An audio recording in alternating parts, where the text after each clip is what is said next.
l'équipe de France a assuré, jeudi, l'essentiel contre le Pérou, la victoire, 1-0, et la qualification pour les huitièmes de finale. Dans le contenu, ce succès est plus probant que celui face à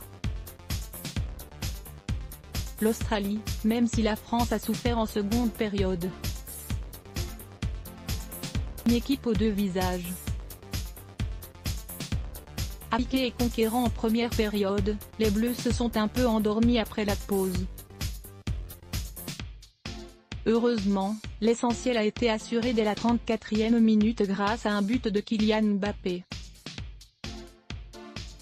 L'attaquant du PSG a profité d'un tir de Giroud contré par un défenseur péruvien pour pousser le ballon dans les filets. Grâce à ce but, Kylian Mbappé devient, à 19 ans et 6 mois, le plus jeune Français à marquer dans une compétition majeure. Supérieur à reviver le match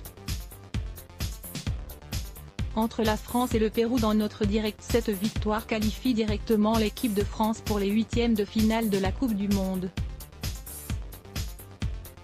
Mardi 26 juin, à 16 h, les hommes de Didier Deschamps joueront la première place du groupe face au Danemark. France Info vous résume ce qu'il faut retenir de ce France-Pérou. L'homme du match, N'Golo Kanté, le boss du milieu Kylian Mbappé a inscrit ce but si important. Olivier Giroud a fait un bien fou à l'attaque tricolore, mais le véritable homme fort des Bleus, jeudi, est plutôt d'un naturel discret dans la vie et attire moins la lumière que ses coéquipiers de l'attaque. Face au Pérou, N'Golo Kanté a été partout. À la récupération évidemment, mais aussi dans l'orientation et l'organisation du jeu. La vraie compo des Bleus au milieu. #Kant #frappépic.twitter.com/LD3Dovia, Cyril Morin @Cyril Mourino, 21 juin 2018. Son duo avec Paul Pogba devant la défense a été prépondérant durant la rencontre. Le joueur de Chelsea a été un vrai métronome dans le cœur du jeu. Par son activité et sa justesse technique, il a rayonné, surtout en première période. En seconde, comme l'ensemble de l'équipe, il s'est évertué à bien défendre. Un chiffre pour illustrer sa prestation, il a touché 76 ballons et en a perdu un seul. Le tournant de la rencontre et on vient de dépasser la demi-heure de jeu, le Pérou et la France sont toujours à égalité. Si les Bleus ont bien débuté la rencontre avec notamment une frappe lointaine de Paul Pogba, 12e, et une tête de Raphaël Varane sur corner, 16e, le Pérou va faire passer un frisson dans le dos des supporters. Paolo Guerrero se joue de Samuel Umtiti sur son contrôle et se retrouve seul face à Hugo Lloris. La frappe de l'attaquant péruvien, qui a invoqué des momies pour échapper à sa suspension pour dopage, trouve les pieds du capitaine tricolore. 5 minutes plus tard, Kylian Mbappé ouvre le score. Frappe d'Aquino, 9/10. La seconde période vient de débuter et les Péruviens sont installés dans le camp tricolore. Après un beau mouvement collectif initié côté gauche, Farfan se joue d'Antoine Griezmann et serre en retrait Aquino. Le milieu de terrain, plein axe aux 20 mètres, frappe sans contrôle de l'extérieur du pied. Avec un effet qui rappelle un peu le coup franc de Roberto Carlos contre la France en 1997.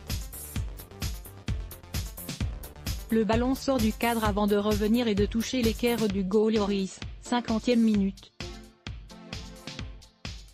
Une frappe magnifique qui aurait mérité le 10 si elle était allée au fond des filets.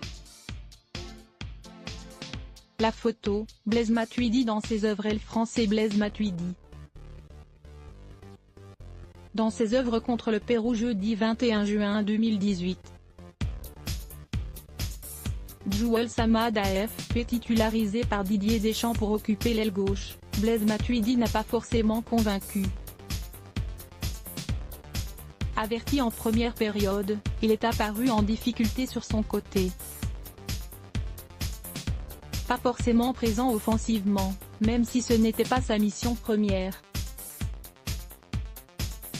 Il a aussi souffert face à la vivacité de ses adversaires.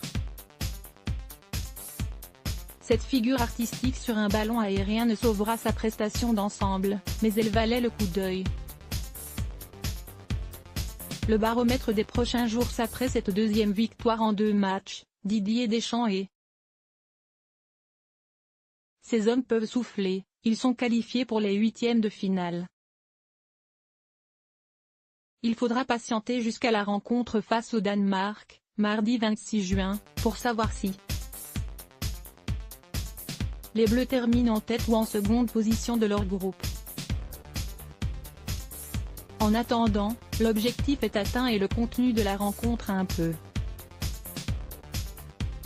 rassuré. Ce retour au 4-2-3-1 avec Olivier Giroud en pointe a fait du bien. En première période, les Bleus ont proposé de belles choses avant de subir durant la majeure partie de la seconde, sans craquer. Autre bonne nouvelle avec cette qualification assurée, Didier Deschamps aura le choix de faire un peu tourner lors de la prochaine rencontre et reposer certains cadres.